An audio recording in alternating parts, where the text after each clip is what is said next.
para asatidzah yang saya cintai, yang saya banggakan dan insya Allah dimuliakan oleh Allah Subhanahu wa Ta'ala.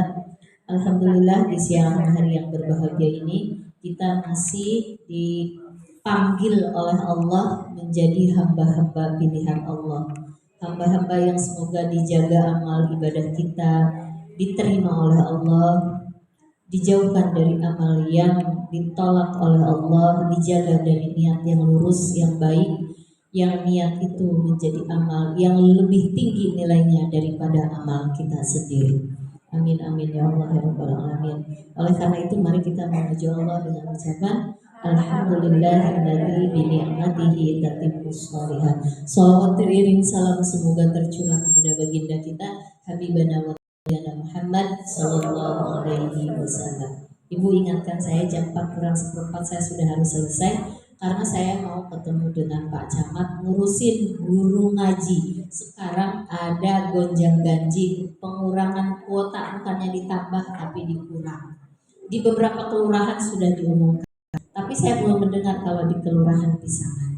Nah kita Pak Camat itu sedang memperjuangkan jangan dikurangi malah harus ditambah.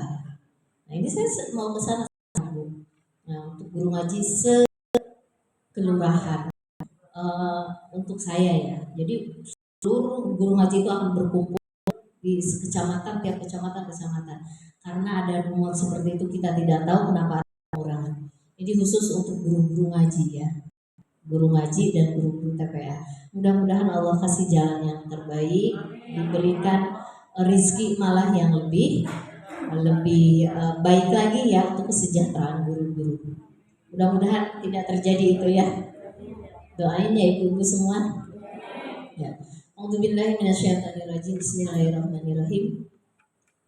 Hari ini kita akan membahas Syarah Asmaul Husna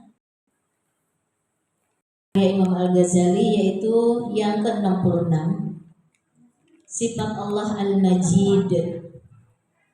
Kemarin Al-Wajid ya Bu ya. Sekarang Al-Majid. Ibu sering dengar Al-Majid di kalimat apa Bu? Salat. Innaka. Oh, Masya Allah. Pak Izan ya. Kalau Ustazah ya tahu. Fil alamina innaka hamidun majid. Sesungguhnya engkau maha terpuji dan maha mulia. Jadi secara simpel artinya Allah yang maha mulia. Nah, tetapi di dalam kitab Syarah Asmaul Husna Al-Asna ini, puji-pujian kepada Allah nama-nama yang baik, itu ada 7 macam Bu. Bukan hanya Allah yang maha mulia, nanti yang maha mulia mah banyak ya, Allah As-Syarif apalah segala macam. Jadi rancu gitu. Jadi maksud Al-Majid itu ternyata Al-Majid itu lebih dalam daripada maha mulia tersebut. Kita akan eksplor ya Bu ya. Yang pertama artinya Allah itu yang maha mulia itu artinya yang maha memaafkan, padahal Allah mampu untuk membalas, mampu untuk menyiksa karena keburukan kemaksiatan kita. Tapi Allah tidak menyiksanya, Allah memaafkannya Bu. Walaupun kadang manusia nggak minta maaf, dimaafin. Kalau Allah nggak maafin Bu, kayaknya manusia di alam dunia itu nggak pernah akan ada. Habis makannya ngelihat yang jelek langsung buta, iya kan? Habis mendengar yang buruk langsung tuli. Habis kakinya melangkah ke tempat yang jelek langsung patah jatuh. Habis mikir yang buruk langsung ininya nggak ada manusia yang bisa hidup tanpa pemaafnya Allah. Jadi artinya dengan Al-Majid ini Allah maha memaafkan, padahal Allah mampu membalas perbuatan kita yang buruk itu. Tapi Allah enggak dimaafkan. Yang kedua, Allah yang menepati janji-janjinya jika dia berjanji. Kan Allah mah di Al-Quran banyak tuh janji-janjinya ya Bu ya. Kalau orang sabar bakal bahagia hidupnya. Orang yang banyak sabarnya bakal beruntung hidupnya, bakal sukses. Diinjek-injek suami juga, diinjek tetangga juga gitu ya. Maksudnya direndahkan apa? Kalau kita sabar, kata Allah kamu pasti akan sukses. Nah itu janji-janji Allah itu terjadi. Jika mengadukan hajat kepada selain Allah, Allah tidak ridho. Allah nggak suka bu kalau kita ada masalah belum ke Allah dulu, tapi ke manusia dulu, keliling-keliling, curhat sana curhat sini. Nah, itu Allah nggak suka. Yang keempat, yang ketiga, 1, 2, 3. Sekarang yang keempat dong. Jika mengadukan hajat kepada selain Allah, Allah tidak suka, tidak ridho. Itu yang ketiga. Sekarang yang keempat, bila mana Allah itu direnggangi, kita berjarak dengan Allah karena kita jarang istighfar, jarang zikir, jarang ngaji, kan itu berarti kita buat jarak, renggang sama Allah. Maka kita ini adalah bagian orang-orang yang tercela. Allah juga nggak suka. Kata Allah itu orang tercela yang jauh dengan aku. Selanjutnya, Allah tidak menyia-nyiakan yang selanjutnya. Allah itu akan mencela dia, akan mencela, hidup tercela bu. Nanti akan penerangannya nanti. Yang kelima, Allah tidak akan menyia-nyiakan orang yang berharap dan bersandar atau bergantung kepadanya. Bulat gitu bu, gantungnya ke Allah, bersandarnya ke Allah bulat. Tidak menyia-nyiakan orang yang bergantung atau orang yang tawakal. Lanjut, dia memberi tanpa meminta imbalan. Yang terakhir, itu yang 6, dia memberi tanpa meminta imbalan. Yang ketujuh, dia yang bersifat dengan sifat kebesaran, kehebatan. Jadi kita bahas yang pertama, Al-Majid. Allah yang memaafkan padahal mampu membalas. Ketika Allah banyak memaafkan manusia, contoh nih bu ya. Jadi kita ini dimaafkan oleh Allah baik ketika kita banyak istighfar, bertobat kepada Allah, maupun kita tidak beristighfar kepada Allah. Itu enggak istighfarnya aja banyak diampuni bu. Enggak istighfar nih bu, enggak banyak istighfar, enggak banyak mohon ampun, enggak banyak nyesel gitu ya. Terus aja kalau ngomongin orang, terus aja kalau suuzon, terus aja kalau menghina, merendahkan, bangga. Setelah itu kita tidak banyak beristighfar, tidak banyak tobat. Kata Imam Al-Ghazali, ketika di momen-momen tertentu, contoh di bulan Ramadan, kita banyak istighfar contohnya. Itu banyak dosa kita yang diampuni karena kemuliaan bulan tersebut. Kemuliaan bulan Rajab. Ini bulan Rajab ini banyak kemuliaannya bu. Maka perbanyak perbuatan yang baik, sholatnya, puasanya, baca Qurannya, zikirnya, infaknya, banyakin. Tidak harus kapan tuh yang ada di dalam hadis Rasulullah tanggal 9, tanggal 10, tanggal 11. Nah, yang hadisnya. Yang selainnya kan setiap hari aja udah gitu. Jadi artinya di momen-momen tertentu Allah mengampuni dosa-dosa kita, kemaksiatan kita, walaupun kita tidak meminta ampun. Tapi banyak yang Allah gugurkan. Banyak yang Allah gugurkan, Allah buang, Allah hilangkan. Wa ya'fu an kasir, kata Allah, aku maafkan sebagian besar kesalahan-kesalahan kamu. Padahal kita nggak istighfar. Nah itu artinya Al-Majid. Coba bu kita, kalau ada orang minta maaf ke kita, pasti kita maafin. Itu pun belum tentu ya. Ini ada orang nggak minta maaf ke kita maafin. Itu lebih tinggi nggak itu bu nilainya, kemuliaannya? Nah Allah itu begitu. Tahu Allah itu bejatnya kita, jeleknya kita, tapi Allah banyak maafin kita. Nah itu namanya Al-Majid. Allah yang mengampuni dosa, padahal Allah mampu membalas karena kita belum istighfar, tapi Allah banyak memaafkannya. Nah kalau udah tahu begini tuh kita harusnya tambah cinta Bu sama Allah. Ya Allah, orang aja kalau kita salah orang ke orang, orang itu maafin kita, padahal kita belum minta maaf. Nggak Bu? Sayang nggak sama orang itu? Ya Allah, masya Allah ya. Yang kedua, yang menepati janji-janjinya bila Allah berjanji. Banyak cara Allah mengabulkan setiap permohonan doa kita. Maka banyakin doa, banyakin doa.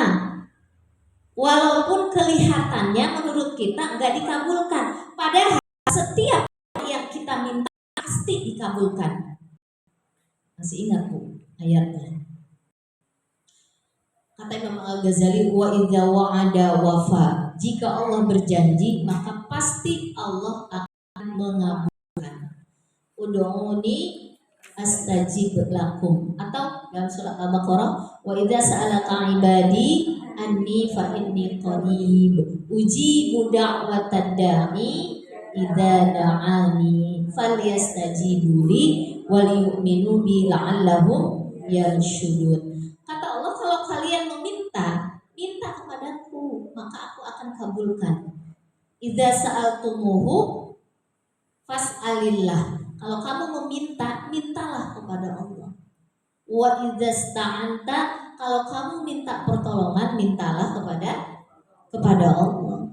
Kenapa? Karena ketika kita berdoa minta ditolong, maka Allah akan tolong. Ketika kita minta dicukupkan, ketika kita minta dikeluarkan dari suatu masalah, maka Allah akan mengabulkannya. Tapi ada tanda kutip Bu. Allah itu pasti mengabulkan. Cuma kapan mengabulkannya itu yang tidak Allah jamin. Yang tidak Allah jamin adalah kapan mengabulkannya. Yang Allah jamin pasti mengabulkannya, itu satu. Pasti akan dikabulkan. Kehilangan mobil nih atau kehilangan motor ya Bu ya. Ya Allah, udah nyicilnya susah, ini masih hilang lagi. Harus gini jadi cicilan jadi 2 kali kan ya. Yang hilang belum habis, yang ini kita juga butuh. Ya Allah ganti, ya Allah cepet hilang. Ada doa yang langsung cash oleh Allah diijabah. Tiba-tiba itu motor ada di depan kelurahan. Karena si yang maling takut ketahuan. Akhirnya dia lepas, dia tinggalin di depan kelurahan. Subuh-subuh ribut ada motor di depan kelurahan, motor kita hilang malamnya. Itu langsung cash diganti oleh Allah. Nih, kan kita sudah berdoa. Itu langsung cash namanya Bu.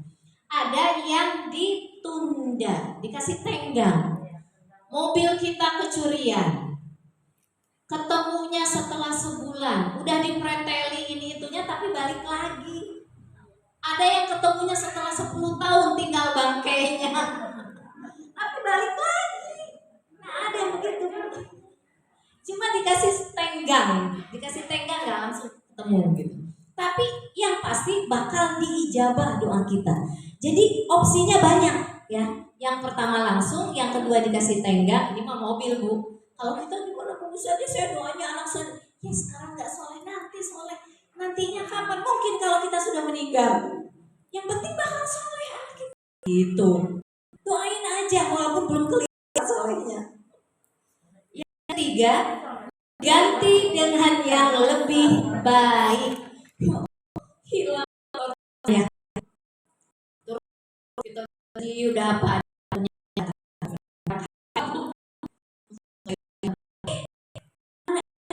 Lalu kemudian saya masih ada katanya, masih lagi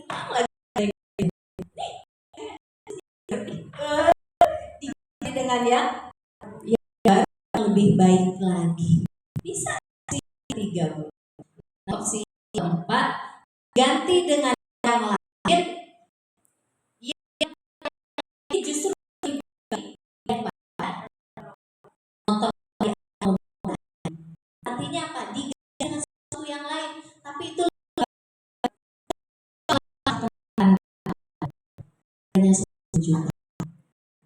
maksudnya 10 juta, harganya 100 juta. Itu Allah hilang, itu mobil kita malam-malam pulang kampung, itu jalan bakal tabrakan. Di takdir itu kan begini, banyak bercabang-cabang. Kalau kamu melakukan A, hasilnya seperti ini, itu takdir, bukan satu jalan gitu, bukan. Kalau kamu melakukan yang ini, maka kamu akan hasilnya seperti ini. Kalau ini ada yang 3, ada yang 4 cabang-cabang. Ketika kita, kalau enggak hilang itu mobil, Bu, takdir kita akan tabrakan. Mungkin cacat seumur hidup, mungkin mati dan sebagainya. Tetapi karena Allah tarik dengan perlakuannya Allah, dengan ketentuannya Allah yang menyakitkan, sebetulnya itu Allah ingin menyelamatkan kita dari kecelakaan ini. Maka kita dikasih takdir yang kedua, hilang. Jadi selamat di sini. Takdirnya bukan di sini lagi, mati atau patah kakinya yang lebih harganya dari 100 juta. Jadi ketika Allah mengganti dengan yang lebih baik, itu sebetulnya ada sesuatu hal hikmah yang baik buat kita. Jadi tidak ada yang buruk, Bu. Kalau kita berdoa pasti akan Allah ijabah kabul. Kita nyangkanya gini, ketika mobil itu nggak balik, motor nggak balik, nyesel, sedih, panjang. Padahal itu ada kebaikan di dalamnya. Ada maunya Allah. Makanya saya bilang orang-orang yang menemukan hikmah itu, dia tidak akan terlalu sedih. Karena hal yang buruk pun itu adalah baik. Akan diganti, itu yang sudah ya, maksudnya diganti dengan yang lain. Karena kalau nggak diganti akan terjadi bala bencana gitu. Yang keberapa dulu? 1, 2, 3, 4. Yang kelima. Oh, kelima saya. Yang pertama langsung cash, yang kedua dikasih tenggang, ketemu juga. Yang ketiga diganti dengan yang lebih baik. Tadinya motor odong-odong gitu ya, sekarang mah RX King gitu ya. Terus diganti dengan yang lain yang lebih baik sehingga terhindar dari musibah bala bencana. Yang kelima, Allah dengan cara ujian tersebut, kemalingan tadi, Allah ingin menghapuskan dosa-dosa kita. Kata Allah nih, kalau dikasih sakit belum hilang tuh dosanya.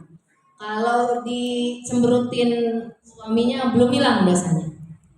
Caranya gimana? Hanya dengan cara hilang motornya baru hilang dosanya. Kata Allah begitu. Kan ada yang ngeluh, Bu. Kenapa ya Bu saja saya dikasih begini, sakit Bu, bertahun-tahun nggak bisa jalan sampai sekarang. Nggak bisa jalan. Padahal saya pengen ikut pengajian. Saya pengen begini, pengen begitu. Allah apa nggak denger ya doa saya? Saya itu pengennya, saya ikutin saja kemana aja katanya pengajian. Ibu, kalau ibu ingin ikutin saya pengajian, dosa ibu nggak hilang. Iya. Atau ibu dosanya udah nggak ada. Cuma dengan cara sakit begini, ibu dapat kemuliaan dari Allah Subhanahu wa Ta'ala. Tapi kalau nggak dikasih sakit, nggak dapat kemuliaan. Allah tuh sayang sama ibu. Jadi apa? Terima, ridho. Iya, hanya dengan itu Allah ingin mengangkat kemuliaan kita. Itu ya. Jadi, iya sih kalau disedihin juga sedih. Udah saya nikmatin aja. Nikmatin. Makin sabar, makin menikmati, makin pahalanya terus naik. Itulah kalau penyakit badan. Kalau kita punya penyakit badan, Bu, makin disabarin, makin banyak pahalanya. Itu penyakit badan. Beda dengan penyakit hati. Kalau penyakit hati didiemin, disabarin, nggak diobatin, nggak dilawan, malah makin banyak dosanya. Kebalik, antara penyakit badan dengan penyakit kolbu itu ada kebalikan perbedaannya. Kalau penyakit lahiriah, penyakit badan kita sabar, makin mulia. Kalau kita membiarkan penyakit hati, makin rusak, makin terpuruk, makin jauh dari Allah. Nah gitu.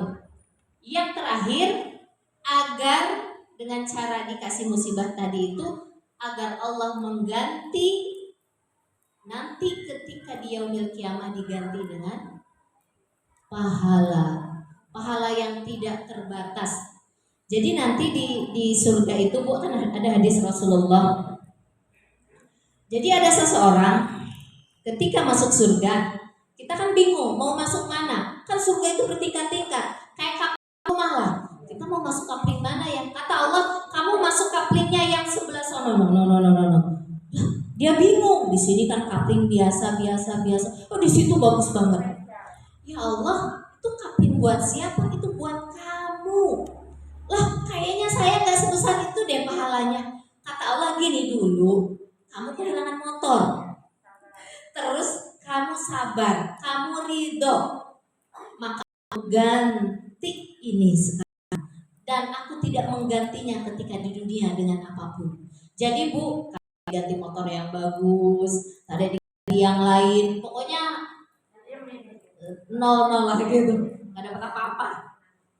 Kata dia, nah jadi setiap manusia yang seperti ini kata Nabi, ketika dia melihat pahalanya di akhirat, maka mereka akan mengatakan begini, ya Allah, seandainya engkau kasih aku ujian, kalau hasilnya seperti ini, jangan ada satupun ujian itu yang diganti dengan hal-hal yang baik yang aku berdoa. Jangan dikabulkan doa-doaku. Orang-orang yang sudah melihat surga itu, Bu.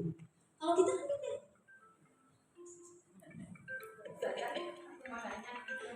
motor ya.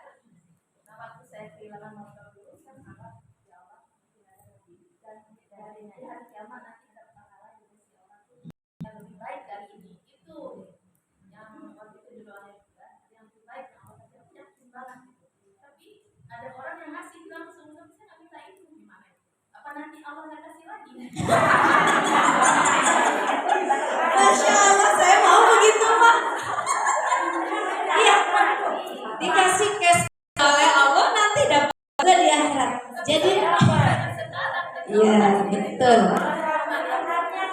Masya Allah. Saya susah menjawabnya ya. Cuma begini Bu, kalau saya melihat segala sesuatu itu tergantung niat dan keikhlasan. Semakin tinggi niat keikhlasan keriduan kita, maka makin tinggi pahalanya penggantian dari Allah. Semoga di dunia itu penggantian yang kita tidak minta, di akhirat yang kita minta dapat dua-duanya. Tapi ketika kita minta ya Allah ini hilang, ganti ya Allah dengan yang lebih baik lagi, terus Allah ganti, itu di akhiratnya dapatnya lebih kecil. Kalau ibu ya seandainya begini, ya Allah ganti saya di akhirat lebih baik lagi, pasti Allah akan kasih. Tapi di dunia juga dikasih, itu mah bonus. Karena kita mintanya di sana kan. Berarti itu kalau kita minta di sana Bu, itu nilai yang tertinggi. Karena yang dia minta adalah nilai di sisi Allah yang paling mulia dibanding nilainya untuk di dunia. Di dunia itu rendah. Jadi udah tepat ibu ini, nanti ibu yang lain ya, kalau dikasih ujian sama Allah, ya Allah ganti saya di akhirat nanti ya Allah. Di dunia juga oleh Allah sayang sama kita ya. Ini orang luar biasa kata Allah. Aku juga bantu gitu ya. Dapat dua-duanya. Dah, sudah gitu ya Bu, paham? Jadi kalau itu lagi sakit-sakit gigi dikit malah itu mah lagi Allah menggugurkan. Kalau emang dosa kita udah gugur, itu Allah ingin naikin derajat, dapat pahala. Allah ingin ngasih pulau nanti di surga. Yang lain nggak punya pulau, itu mau punya. Saya mah punya Bu di dunia juga. Itu pulau yang di kasur.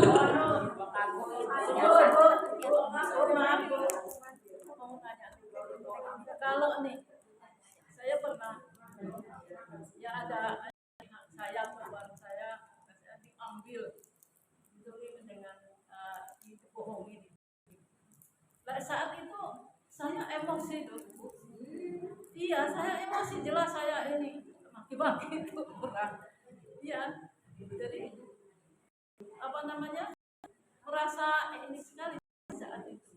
Sakit hati lah ya. Kita nggak tahu lah itu nanti di sana itu. Setelah tahu saya sekarang ini Bu, saya pernah dibilang lebih mudah. Sekarang saya dengan ini saya ikhlasin lah, udah anggap sedekah katanya. Gitu ya, katanya Ya. saudara. Tapi pertama yang harus kita lakukan ibu adalah bertaubat dulu. Ya, Bertobat. setelah saya tahu Mohon itu, ampun. ini kayak gini, kalaupun kamu tetap marah, kamu malah nggak dapet ini. Ya udah sekarang tobat Iya. aja. Ada yang nasehatin. Iya, betul. Ibu, Ya. tepat Ibu. Dulu marah, sekarang sudah ridho. Itu tepat. Jangan marah sekarang masih marah. Itu enggak, itu udah tepat, salah. Nggak ada gunanya. Jadi Ya. dulu marahnya kita itu kita protes dengan Allah, padahal Allah sedang memberikan kebaikan. Jalan terbaiknya apa? Kalau kita dikasih sesuatu yang menyakitkan kemudian kita protes, itu berarti protes sama Allah. Apa yang harus kita lakukan dulu saja? Sekarang saya sudah ridho. Taubat dulu karena dosa protesnya belum dulu. Jadi caranya harus banyak istighfar dan taubat kepada Allah. Baru setelah kebuang, nah disitulah mungkin insya Allah ngalir amal-amal yang sekarang kita sudah ridho dengan keadaan tersebut. Ya, pasti ada kebaikan di dalamnya. Jadi tidak ada Allah memberikan sesuatu itu buruk bu buat kita, pasti ada baiknya. Jadi emang kita dijedotin itu bukan berarti buruk walaupun benjol. Kenapa? Kalau kita dibiarkan itu justru kita akan terjerumus.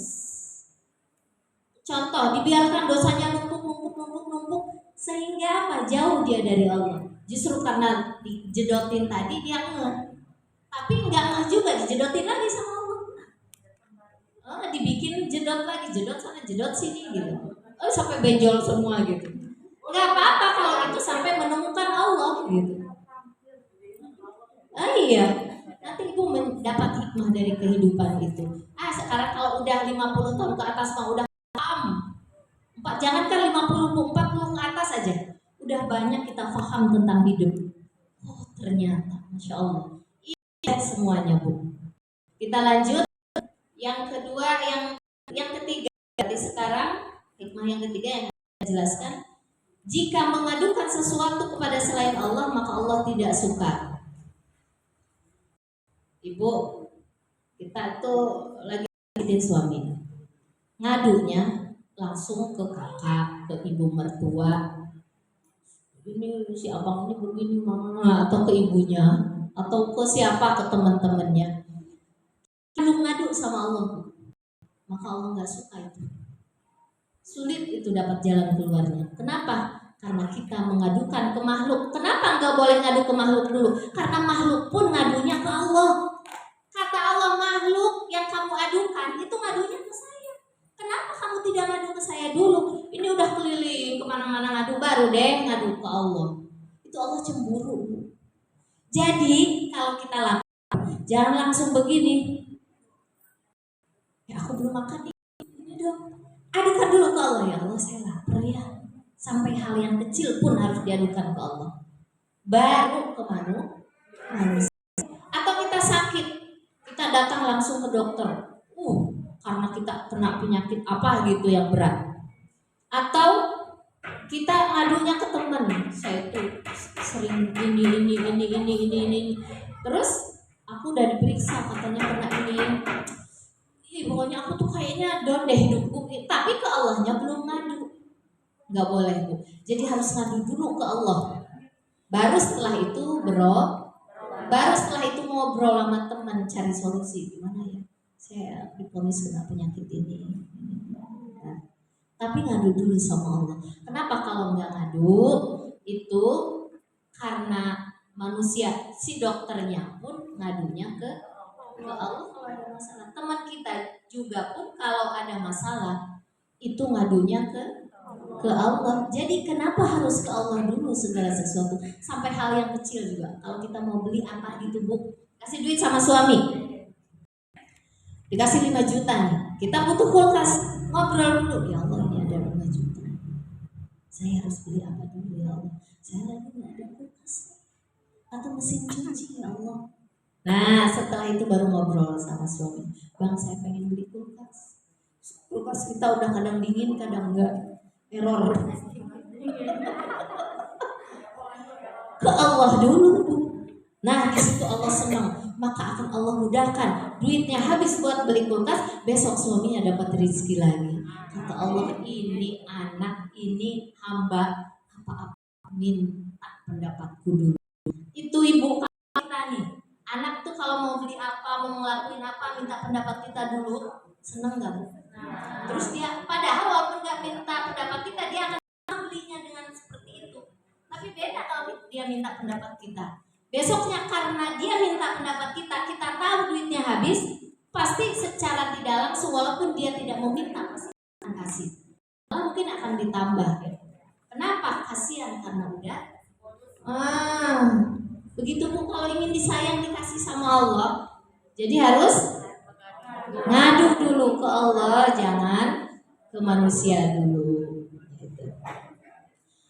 Bila yang selanjutnya yang keempat, bila membuat jarak dengan Allah, maka Allah tidak akan suka. Artinya membuat jarak itu seperti apa Bu? Membuat renggang. Contoh, kalau kita tadinya rajin sholat malam, rajin sholat duha, ternyata tidak sholat malam lagi, ternyata tidak sholat duha lagi, padahal tidak ada uzur syar'i itu. Udah gitu kita kok tidak rajin ngaji, baca Quran, zikir, itu seakan-akan sedang membuat renggang dengan Allah. Istilah kita banyak zikir, banyak ngaji itu seperti gini lah Bu. Biasanya kita ke rumah teman tuh seminggu sekali atau rumah tetangga gitu, suka main. Tiba-tiba udah 2 bulan kagak main-main. Itu tetangga sedih nggak Bu? Bertanya-tanya nggak? Pasti bertanya-tanya. Kok dia jarang main ya? Jangan-jangan ada sesuatu nih. Allah juga begitu Bu. Kalau kita jadi jarang zikir, jarang istighfar, jarang tasbih, tahlil, tahmid, takbir, sholawat, jarang baca Quran. Tadinya rajin tuh tadinya Bu, terus sekarang rajin, turunlah imannya gitu ya. Itu Allah nggak suka. Kenapa? Dia membuat renggang dengan aku, kata Allah. Padahal dia butuh sama aku. Kadang-kadang kita suka, bukan ibu saya, tapi ibu juga beda. Udah, kita lanjut minggu depan ya Bu ya. Ada 4, 5, 6 ya Bu ya. Alhamdulillah diingetin. Kalau nggak diingetin siapa jam 4 saya. Benar.